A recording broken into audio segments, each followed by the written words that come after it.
বোটে চড়ে নদী পার হওয়ার সময় তাড়া করলো হিংস্র ভাল্লুক। স্পিড বোটে চড়ে একটি পাথুরে নদী পেরোচ্ছেন এক তরুণী। এক ব্যক্তি স্পিড বোটটি চালাচ্ছেন, তরুণী তাকে পিছনে ধরে বসে রয়েছেন।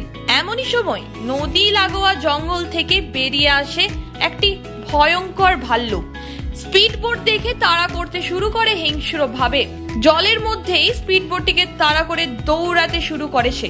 ভাল্লুকটিকে তেড়ে আসতে দেখে তরুণীর মুখ শুকিয়ে যায়, তবে বেশ কিছুটা দৌড়ে গিয়ে থেমে যায় ভাল্লুকটি। সম্প্রতি এমনই একটি ভিডিও প্রকাশ্যে এসেছে আর ছড়িয়ে পড়েছে সমাজ মাধ্যমে। যদিও ভিডিওটির সত্যতা যাচাই করেনি খবর বাংলা। নেচার ইজ অ্যামেজিং নামের অ্যাক্রো হ্যান্ডেল থেকে ভিডিওটি পোস্ট করা হয়েছে। ইতিমধ্যে ভিডিওটি ভাইরাল হতেই লাইক কমেন্টের বন্যা বয়ে গিয়েছে। নেটাগরিকদের একাংশ নানান মন্তব্য করেছেন, অনেকে আবার উদ্বেগও প্রকাশ করেছেন ভিডিওটি দেখে।